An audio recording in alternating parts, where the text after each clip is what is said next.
Hello, I'm Alex Gupta with UATV. Joining us from Washington, D.C. is Professor Oleg Manaev. He is the founder of the Institute of Socioeconomic and Political Studies.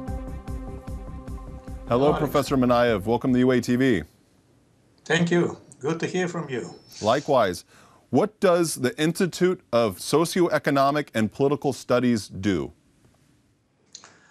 Since the beginning of 1992, ISEPS has been conducting various research, including quarterly opinion polling, focused on the most important developments in the country. And in opposite to traditional academic practice, our institute published results of its research as wide as possible, in mass media, on its website, and periodicals, books, as well as through discussion and numerous conference seminars. Just one example, in 1992, at the beginning, there were just 25 media publications with reference to the institute.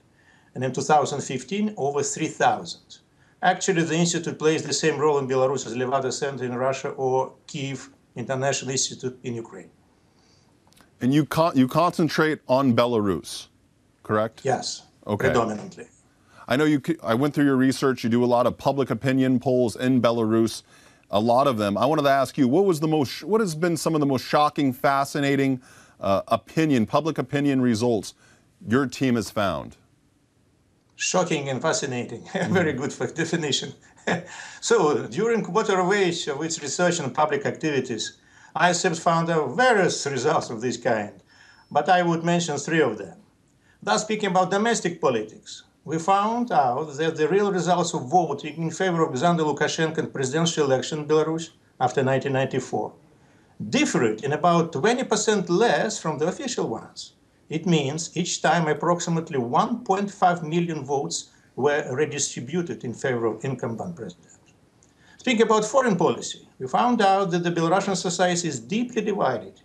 One part, fluctuating from 1/4 to 1/3 of population, is pro-European, that is, would like Belarus to join the European Union, while the other, fluctuating from 1/3 to half, is pro-Russian, that is, would like Belarus to integrate with Russia.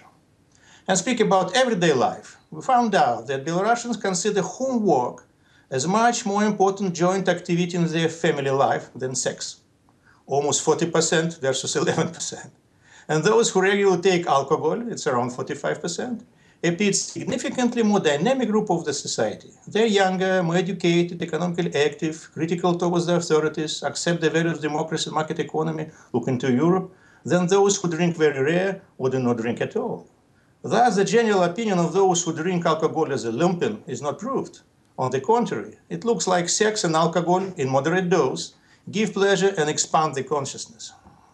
Wait, let me get that. Did you just say that most of the population considers homework more important than sex? Yes, 40% versus 11% as a family life.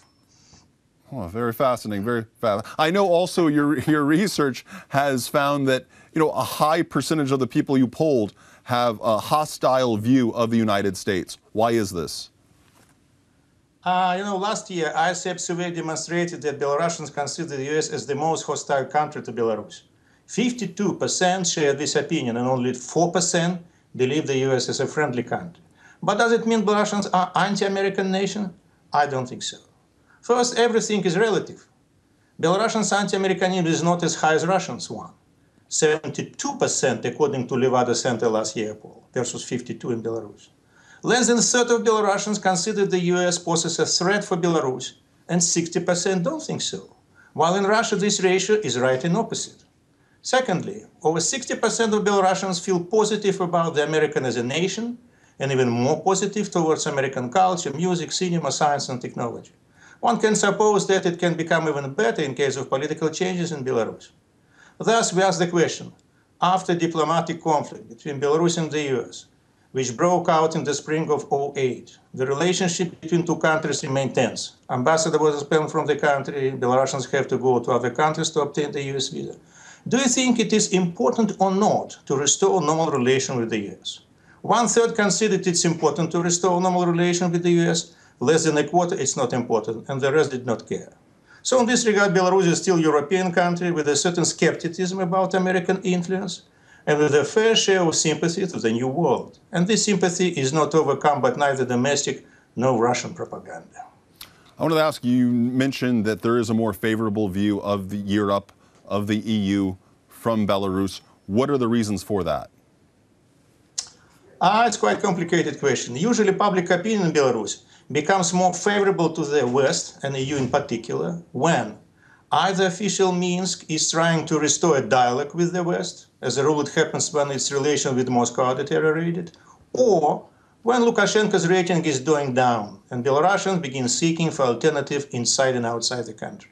For example, during the Minsk-Brussels honeymoon after Russian-Georgia war, the number of respondents who were ready to vote for Belarus joining EU at the hypothetical referendum increased from 27% in 2008 to almost half in 2011.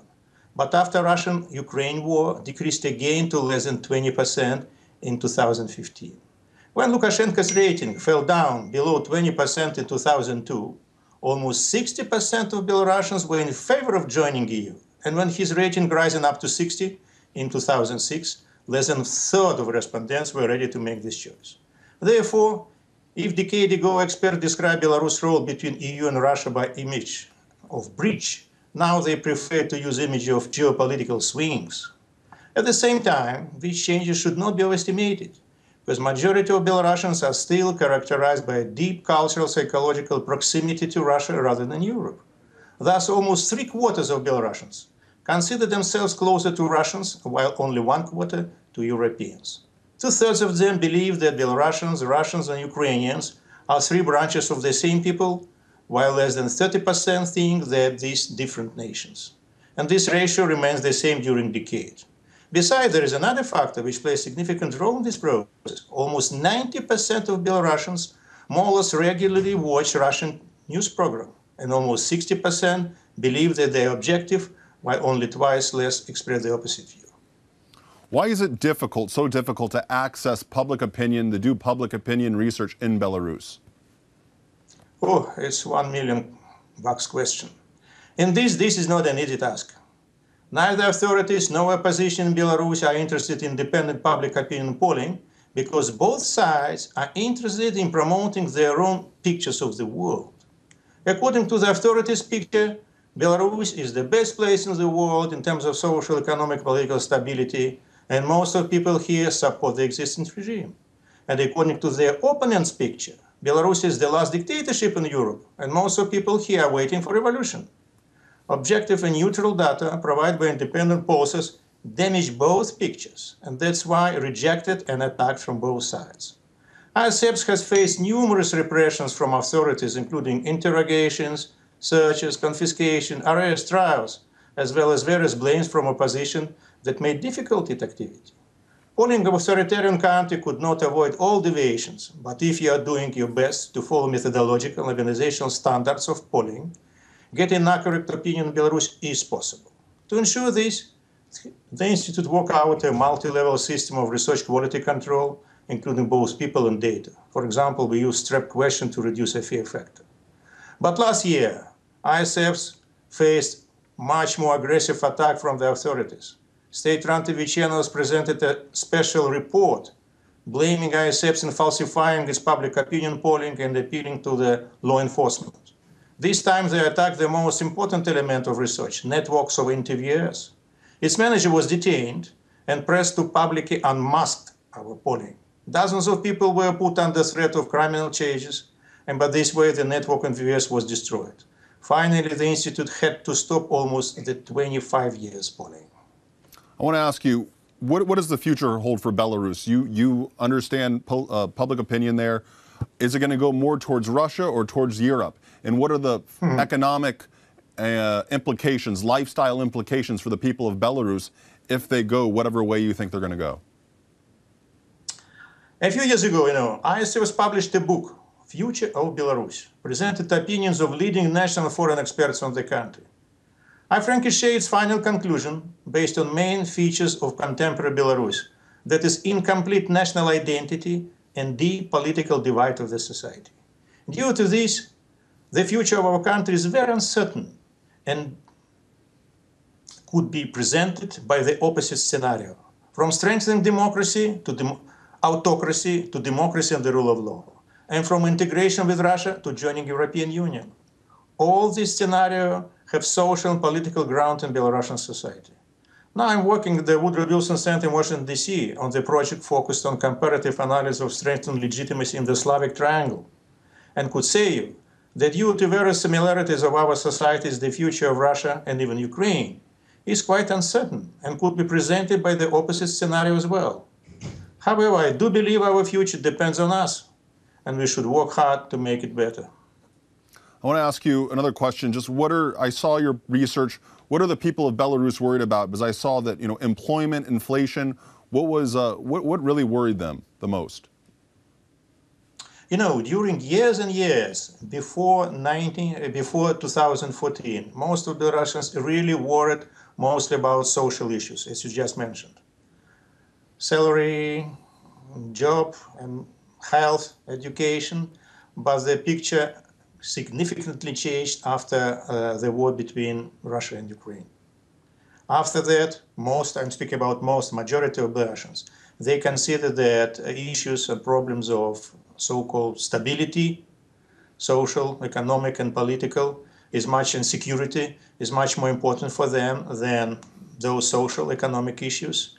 And since then, since January, February 2014, most of them support to a great extent Russia rather than Ukraine, and they consolidated around authoritarian regime of Lukashenko. Not all of them, but many of them. So their priorities are changed. It's a little bit changing during last year, but not come back to the previous. I want to ask you, my final question is, if Belarus down the road, if it were to go more towards Europe like Ukraine has, and things change and it becomes more westernized and it wants to join the EU and go to the West, could you see the possibility, anything's possible, but of something that happened in East Ukraine, the conflict there with separatist forces happening in Belarus? As I just mentioned, due to incomplete character of national identity and very deep divide of the society, there are grounds for very opposite scenario. And we should not exclude that due to various changes inside and outside, or I would say around the country and the region. The pro-European, pro-democratic forces could lead the country and finally bring it to European Union, as well as, Ukrainians are trying now. We should not exclude that. But not less chances for the opposite scenarios. Because very significant part of Belarusian society really, frankly, does share, the Russian way of thinking, the Russian way of life, and we should not exclude that due to some shifts that could happen inside and outside the country. The country could go to Russian way rather than European. What exactly will happen, as I mentioned, it depends on us to some extent and to the general developments around the country. Well, thank you so much for joining us today, Professor Manaev. It's obviously very difficult to get interviews with anybody from Belarus, so it's nice to have you here who can give us an honest opinion based on your research, what's happening to our neighbor to the north. My pleasure and my honor to talk to Ukrainians, which is now, sort of model for many of us in Belarus. Thank you. Well, thank you for joining us, and I hope you come back. Thanks you. Bye-bye. I'm Alex Gupta with UATV. I was speaking with Professor Oleg Manaev. He is the founder of the Institute of Socioeconomic and Political Studies, and he was joined with us in Washington, D.C. You're watching UATV.